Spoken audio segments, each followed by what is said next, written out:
There is a place in the Canadian Arctic where the ocean turns to solid stone and compasses completely lose their minds. In 1845, 129 elite sailors entered this frozen desert with the most advanced technology humanity had ever built. The plot? None of them ever returned. For over a century, the British Royal Navy tried to bury what happened to them. But the ice doesn't keep secrets forever. What modern forensic science recently uncovered at the bottom of the world isn't just a story of a shipwreck. It's a terrifying descent into madness, poison, and a survival choice so dark it shocked the Victorian world to its core. Welcome to Added and B. Today, we look into the frozen graves of Franklin's lost expedition. To the British Empire in the mid-1800s, nature was just another territory to conquer. The mission was simple: find the Northwest Passage, a shortcut through the frozen Arctic that would change global trade forever.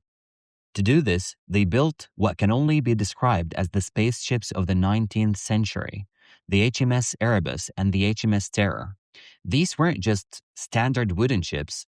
Their bows were armored with heavy iron plates to crush ice walls. They featured internal coal heating and massive locomotive steam engines hitting in their hulls to push through storms without wind. They packed enough luxury for a 3-year vacation, thousands of books, fine china, tons of tobacco, and a brand new cutting-edge invention, 16,000 airtight tin cans of preserved food. The crew felt invincible, and to lead them, the Admiralty chose Sir John Franklin. Franklin was a brave man, but his past was cursed. Years earlier, he led an Arctic expedition where half his crew starved to death, and he only survived by literally eating his own leather boots. Despite the warnings, on the 19th of May, 1845, the ships set sail. They believed their technology made them gods. However, the Arctic was about to prove them wrong. By the winter of 1845, the trap closed. The ice froze around the ships near Beechy Island, locking them in absolute darkness. But the nightmare didn't start with the weather. It started from within. During that first winter, 3 young sailors died mysteriously. For over a century, people blamed the cold. But in 1984, scientists exhumed their mummified bodies from the frozen dirt. Their tissues contained a lethal toxic secret: astronomical levels of lead. The high-tech world they brought with them was killing them. The greedy manufacturer who won the government contract for the 16,000 tin cans had rushed the job, leaving heavy lead solder dripping directly into the meat. Even worse, the ship's advanced freshwater systems used lead pipes that corroded in salt water. Long before the food ran out, the men were drinking and eating poison every single day. Lead poisoning doesn't just damage the body. It attacks the brain. It causes paranoia, severe joint agony, and terrifying brain fog. 129 men were slowly losing their minds, trapped in a frozen prison, led by a captain who couldn't think straight. In 1846, desperate to escape, Franklin made a catastrophic navigational error.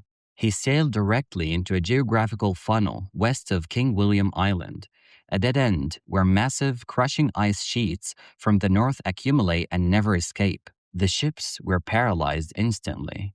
They would never move again. Back in London, years passed in silence. Franklin's wife, Lady Jane, desperate for answers, forced the government to act. She even got her close friend, the legendary writer Charles Dickens, to launch a massive public campaign. A fortune was offered to anyone who could find them. However, out in the white wasteland, a new monster had arrived: scurvy. The vitamin C in their contaminated rations had completely died. The men's bodies began to dissolve from the inside out. Old scars ripped open, and their gums turned black. In May 1847, a desperate group walked across the ice and left a signed note inside a pile of stones. It claimed everything was fine.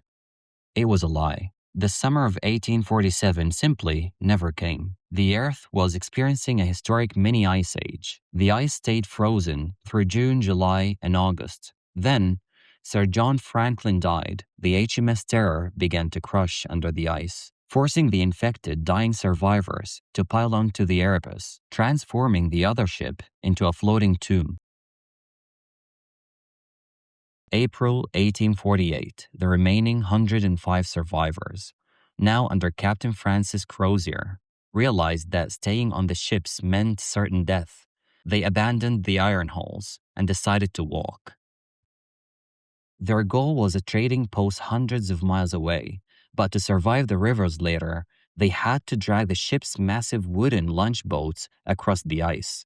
These boats weighed 8,000 pounds each. Imagine men with broken bones from scurvy, lungs filled with lead, starving in 70 degrees below zero, strapped to leather harnesses, dragging an 8,000-pound wooden coffin over jagged gravel and ice. They didn't stand a chance. The marsh quickly turned into a ghost trail. The dying were left where they fell. The group fractured into desperate factions. Local Inuit tribes later reported seeing white men wandering like zombies, dying as they walked.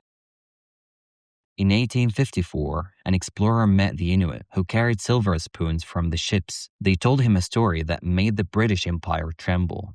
They found a camp where the white men had turned on each other. The bones were clean. They had been cooked. The Victorian public refused to believe it. Charles Dickens wrote furious articles calling the Inuit savage liars. British officers would never do such a thing.